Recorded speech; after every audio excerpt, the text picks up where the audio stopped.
गर्ग आचार्य जो श्याम सुंदर ऐं बलराम ते नालो रखण ऐं भॻवान जो जसोदा के वात में कई लोक ॾिना।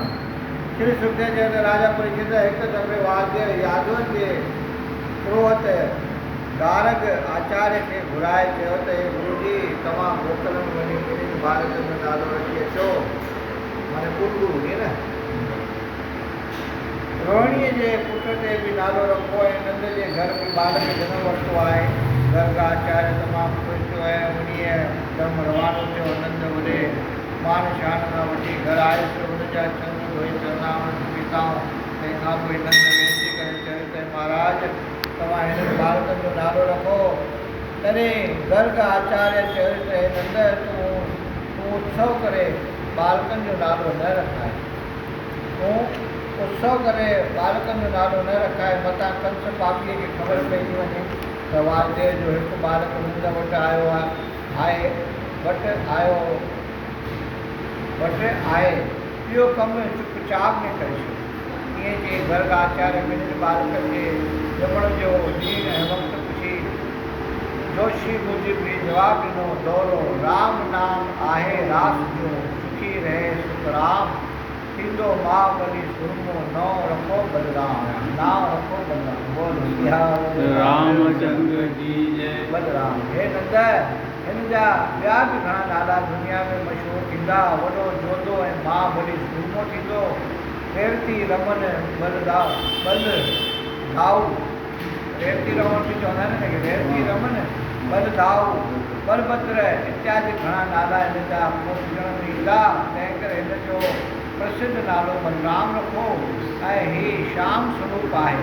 तंहिं करे हिन जो नालो कृष्ण रखो। बोल श्री कृष्ण भगवान की जय। हे नंद मूंखे मालूम थो थिए त दोरा ईश्वर तुंहिंजे घर अची पाण मतो अवतार।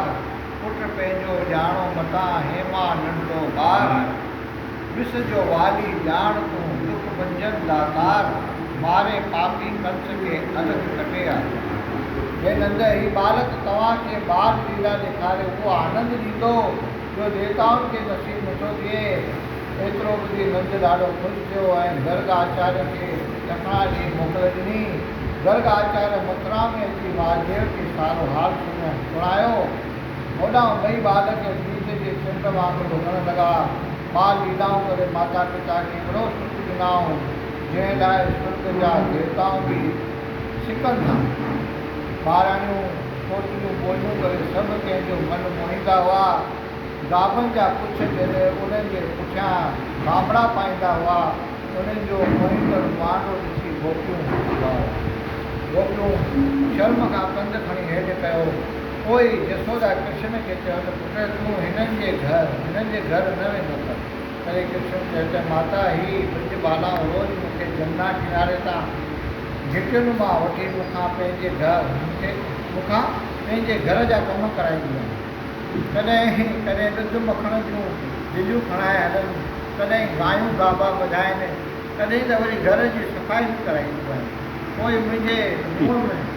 मुंहिंजे मुंहं में ॾही मखण मथे टमाट हणी कढी छॾींदियूं आहिनि। तंहिं करे मतां हिन ते वेसाव करी यशोदा अहिड़ा मिठड़ा बोल ॿुधी बालक सां बदार मखण हणी करे बजाए करे कम कराईंदी। संसार मालिक दोरा माता कृष्ण खे खणी कयो गोद में प्यार। टुकड़ा तूं सच थो चवे तोते नाहे मयार। विस जो वाली थी करे त्रिलोकीअ जो नाथ। खीर मखण चोरी करे वठी समूरो साथ। धन ब्रजवासी धन गऊं धन नींगर नंदलाल। धन धन ब्रज जा बालिका धन गिरधर गोपाल। बोल श्री कृष्ण भगवान की जय। सुखदेव चयो त राजा श्याम सुंदर जूं अजीब लीलाऊं वर्णन करण खां ॿाहिरि आहिनि। हे परीक्षित हिकु दफ़े भॻवान ग्वालनि सां वेठे रांदि कई। रांदि कंदे कंदे मिटी खाधाई। हिकिड़े ग्वाल जसोदा खे वञी ॿुधायो। जसोदा खां वठी चयो त अरे कन्हैया तूं मिटी छो खाधी आहे। कृष्ण चयो त माता मां मिटी न खाधी आहे। न मञे त मुंहिंजो वात खणी ॾिस। जसोदा जा वात ॾिसे त पार सिज चंड तारा आकाश पृथ्वी जल वायु अग्नि नंढियूं तलाब डंडियूं कंपू है फायर वायु अग्नि डंडू तालाब नदियों मतलब टे करोड़ मतलब 33 करोड़ देवताओं उनके वास में विराजन था। यशोदा तुलत के जो दर्शन कर जिनमें शुद्धि हुए तो ही बेचो भगवान आए देखे मां पंहिंजो पुट समझी वेठी आया पर जल्दी भगवान पंहिंजी माया फैलाई ऐं यशोदा कृष्ण के गोद में खणी पूछ में प्यार करे घर वठी आई। बोल श्री कृष्ण भगवान की जय। जय गोपाल की जय।